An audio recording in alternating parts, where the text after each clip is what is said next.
ശ്രീമാൻ കോടിയേരി ബാലകൃഷ്ണന്റെ കയ്യിലാണല്ലോ. Polit bureau member തന്നെയാണ് അദ്ദേഹവും. ഒന്ന് പറയട്ടെ, പോപ്പുലർ ഫ്രണ്ട് ഓഫ് ഇന്ത്യയുടെ എത്ര പ്രവർത്തകന്മാരുണ്ട് 17 കൊല്ലത്തിനിടയിൽ ശിക്ഷിക്കപ്പെട്ട് ജയിലിൽ കഴിയുന്നത്? ഒരെണ്ണത്തെ കാണിച്ചു തരാൻ കഴിയോ? പോപ്പുലർ ഫ്രണ്ട് ഓഫ് ഇന്ത്യയുടെ ഒരു പ്രവർത്തകനും ഇന്ന് ശിക്ഷിക്കപ്പെട്ട് ജയിലിൽ കഴിയുന്നില്ല. കേരളത്തിൽ 10 വർഷത്തിനിടയിൽ നടന്ന കൊലപാതകങ്ങളിൽ ഏറ്റവും കൂടുതൽ കൊലപാതകം നടത്തിയിട്ടുള്ളത് 119 കൊലപാതകങ്ങളിൽ 50 എണ്ണം നടത്തിയത് CPM ആണ്. കൈവെട്ടും തലവെട്ടും അതിന്റെ എക്സ്ട്രാ കണക്ക് വേണമെങ്കിൽ നമ്മൾ അഡീഷണൽ ചേർത്ത് വെക്കേണ്ടി വരും. ആരാണ് ഇവിടെ ഇതൊക്കെ തുടങ്ങി വെച്ചിട്ടുള്ളത്? താലിബാനിസമാണത്രേ. ഒരു താലിബാനിസമല്ല, ഇത് യഥാർത്ഥ മാർക്സിസമാണ് അവിടെ ഉണ്ടായിട്ടുള്ളതെങ്കിൽ അത് മാർക്സിസത്തിന്റെ പകർപ്പ് ആരെങ്കിലും കണ്ടുപിടിച്ചിട്ടുണ്ടെങ്കിൽ. കൈവെട്ടി അരിശന്തീരാഞ്ഞിട്ട് സുനിൽ കുമാറിന്റെ കൈ കൊണ്ട് ഇലക്ട്രിക്കൽ പോസ്റ്റ് തൂക്കി RSSകാരൻ. വാർത്ത ഉണ്ടായോ നമുക്ക്? 2008 മാർച്ച് മാസത്തില് ലോകകപ്പിൽ ഫുട്ബോൾ കാണുന്ന പോലെയായിരുന്നു നമ്മള് തലകൾ അച്ചു വീഴുന്നത്. കണ്ണൂർ ജില്ലയിൽ നിന്ന് കണ്ടത് 9 ജീവനാണ് കണ്ണൂരിൽ വിലപ്പെട്ടത്, നഷ്ടപ്പെട്ടത്. ആരാണ് എടുത്തുകൊണ്ടുപോയത്? അവിടെയൊന്നും കാണിക്കാത്ത ഒരു ഔത്സുക്യം എന്താണ്? ഒരു പ്രാദേശിക സംഭവത്തിന്റെ പേരിൽ മാത്രം നടത്തിക്കൊണ്ടിരിക്കുന്നത്. ആയുധങ്ങൾ കണ്ടെത്തട്ടെ, ഞങ്ങളും സഹകരിക്കാം.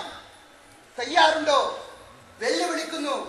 ഇന്നിപ്പോൾ കേരള പോലീസും അതുപോലെയുള്ള മറ്റുള്ളവരും കാണിച്ചുകൊണ്ടിരിക്കുന്ന ഔത്സുക്യത്തിന്റെ 10% അല്ല 100% ആത്മാർത്ഥത കാണിച്ചാൽ നമുക്ക് ലോഡ് കണക്കിന് ആയുധങ്ങളിൽ നിന്ന് കണ്ണൂരിൽ നിന്ന് നമുക്ക് കയറ്റിയേക്കാൻ കഴിയും. ഇന്ത്യൻ സൈന്യം പോലും ചിലപ്പോൾ കണ്ട് അമ്പരന്ന് പോകും.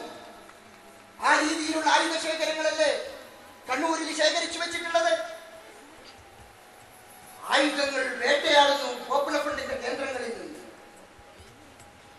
കേരളത്തിലെ ജനങ്ങൾ എത്രമാത്രം വിഡ്ഢികളാക്കാനാണ് പിണറായി വിജയൻ നോക്കുന്നത്? പിണറായി പറഞ്ഞു പോപ്പുലർ ഫ്രണ്ടുകാരെ പള്ളിയിൽ നിന്ന് അകറ്റണം. കേരളത്തിലെ മുസ്ലിങ്ങളുടെ മേൽക്കാതിയായി ഇതാ പിണറായി വിജയൻ പ്രത്യക്ഷപ്പെട്ടിരിക്കുന്നു. നമുക്കങ്ങ് സ്വീകരിക്കാം പിണറായി. പക്ഷേ കൊണ്ടുവെക്കുന്ന ബോംബും പിണറായിയുടെ ആൾക്കാരുടേതാണ് എന്ന് തിരിച്ചറിയാൻ കേരള ജനതയ്ക്ക് കഴിഞ്ഞുപോയി. മിസ്റ്റർ പിണറായി 2 ദിവസം കഴിഞ്ഞപ്പോ അഫ്ഗാനിസ്ഥാനിൽ നിന്ന് ബോംബ് കിട്ടുന്നു. ഒരന്വേഷണം, ഒരു സത്യസന്ധമായ ഒരു അന്വേഷണം നടത്താൻ തയ്യാറുണ്ടോ? കാര്യങ്ങളിൽ മാധ്യമങ്ങൾക്ക് ഉത്തരവാദിത്തമുണ്ട്. മാധ്യമങ്ങൾക്ക് അതിൻ്റെതായ ബാധ്യതയുണ്ട്. ആ ബാധ്യത നിർവഹിക്കാൻ മാധ്യമങ്ങൾ തയ്യാറാവണം. എല്ലാവരും കൂടി എന്തെങ്കിലും ഒന്ന് പടച്ചുവിടുമ്പോൾ കഴിഞ്ഞ ദിവസം തിരുവനന്തപുരം ജില്ലയുടെ അതിർത്തി പ്രദേശത്ത് ഒരു പുസ്തക പ്രകാശന ചടങ്ങ് നടന്നപ്പോൾ കൈവെട്ട് കേസിന്റെ ഗൂഢാലോചനാ യോഗം തമിഴ്നാട് അതിർത്തിയിലേക്ക് മാറ്റിയിരിക്കുന്നു. ഒരു ചാനലുകാരൻ വാർത്ത കൊടുത്തു. ഞങ്ങൾ മറ്റൊരു ചാനലുകാരനെ വിളിച്ചു ചോദിച്ചു, 2 ചാനൽ ഒരേപോലെ വാർത്ത പ്ലേ ചെയ്തപ്പോ അത് ഇന്ത്യ വിഷൻ തന്നതാണ് എന്ന് മറ്റേ ചാനലുകാരൻ. എന്നാ വസ്തുത സുഹൃത്തെ ഇതാണ് എന്ന് പറഞ്ഞപ്പോ പിന്നെ അഡ്രസ് ഇല്ല. സാമാന്യമായ ഒരു മര്യാദ വേണ്ട. ഒന്ന് അന്വേഷിക്കണ്ടേ എന്താ നടക്കുന്നത്? ഞാൻ എല്ലാവരെയും ഒരുപോലെയല്ല പറയുന്നത്.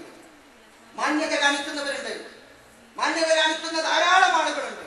പക്ഷേ ഈ മാന്യത കാണിക്കുന്ന ആളുകൾക്ക് പോലും സമ്മർദ്ദത്തിലാക്കിക്കൊണ്ട് നിൽക്കക്കള്ളിയില്ലാത്ത വിധം മാധ്യമങ്ങളെ ദുരുപയോഗം ചെയ്തുകൊണ്ടിരിക്കുന്നു.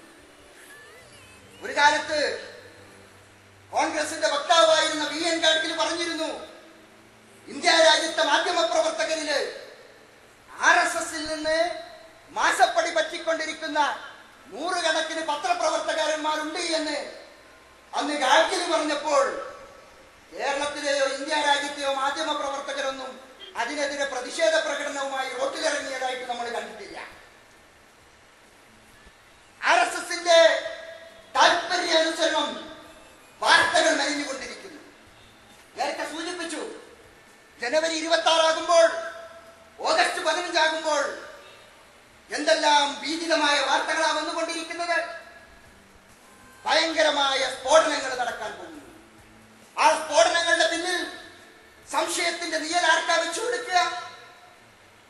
അംഗീകൃത തീവ്രവാദ സംഘടന ഏതാണോ ഉള്ളത് അവർക്ക് മുകളിൽ ചാർത്തി കൊടുക്കാൻ ശ്രമിച്ചു. ഓരോ സംഭവങ്ങളും നമ്മുടെ നാട്ടിന്റെ അസ്വസ്ഥതയുണ്ടാക്കാൻ ശ്രമിക്കുന്നവരാണ് ഇത് ചെയ്തുകൊണ്ടിരിക്കുന്നത്. ഇതിന് താല്പര്യം ഇന്ത്യ രാജ്യത്തെ തകർക്കാൻ ശ്രമിച്ചുകൊണ്ടിരിക്കുന്ന ഇസ്രായേലിനും അതുപോലെ തന്നെ ഹിന്ദുത്വ ഫാസിസ്റ്റ് സംഘങ്ങൾക്കും ഉണ്ട് എന്നത് നമ്മൾ മനസ്സിലാക്കേണ്ടതുണ്ട്. കേരളം സമാധാനപൂർണമായ ഒരു നാടാണ്. കേരളത്തില് പൊതുവെ സമാധാനം നിലനിൽക്കുന്ന ഒരു നാട്ടില് ഇതിന്റെ വിത്തുകൾ പാകാൻ കുറെ കാലമായിട്ട് ഇവിടുത്തെ സംഘപരിവാര ശക്തികൾ ശ്രമിച്ചുകൊണ്ടിരിക്കുന്നു. പക്ഷേ ആ സംഘപരിവാര ശക്തികൾ പൂർണ്ണ വിജയം നേടാൻ കഴിയാത്തിടത്ത് നമ്മുടെ സർക്കാരിന് ശമ്പളം പറ്റിക്കൊണ്ടിരിക്കുന്ന, നമ്മുടെയൊക്കെ നികുതി പണം ഉപയോഗിച്ചുകൊണ്ട് ശമ്പളം പറ്റിക്കൊണ്ടിരിക്കുന്ന ഇന്റലിജൻസ് ഉദ്യോഗസ്ഥന്മാർ വിജയിച്ചുകൊണ്ടിരിക്കുന്നു എന്നതിന്റെ സൂചനകളാണ് ഇപ്പോൾ പറഞ്ഞു വരുത്തിക്കൊണ്ടിരിക്കുന്ന വ്യാജാരോപണങ്ങൾ. പോലീസ്, കേരളത്തിന്റെ പോലീസ് അത്ര വർഗീയമാണെന്നും ഞാനൊന്നും ഒരിക്കലും പറയില്ല. വർഗീയമായ ഒരു ചേരിതിരിവ് കേരളത്തിന്റെ പോലീസിന്റെ നിലയിൽ ഇക്കാലം വരെ ഉണ്ടായിട്ടുണ്ട് എന്നും നമുക്ക് പറയാൻ കഴിയില്ല. പക്ഷേ ചിലരെയൊക്കെ അങ്ങനെ വളർത്തിയെടുക്കാൻ വേണ്ടിയുള്ള ശ്രമങ്ങൾ വളരെ അടുത്ത നാളുകളിലായിട്ട് നടന്നുകൊണ്ടിരിക്കുന്നു.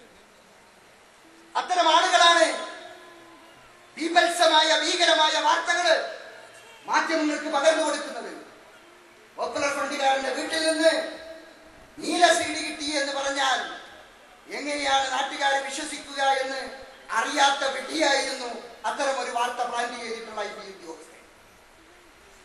അത് അബ്ദുൽ നാസർ മഹദിന്റെ അൻവാർശ്ശേരിയിൽ നിന്ന് ഗർഭനിരോധന ഉറകൾ കിട്ടി എന്ന് പ്രചരിപ്പിച്ച അതേ സോഴ്സ് തന്നെയാണ് പോപ്പുലർ ഫ്രണ്ട് ഓഫ് ഇന്ത്യ ജനമനസ്സുകളിൽ ഇടം നേടുന്നത് തകർക്കാനായി ശ്രമിച്ചതിന്റെ ഭാഗമായിട്ടുണ്ടാക്കി. പിന്നെ കിട്ടിയതെന്താ?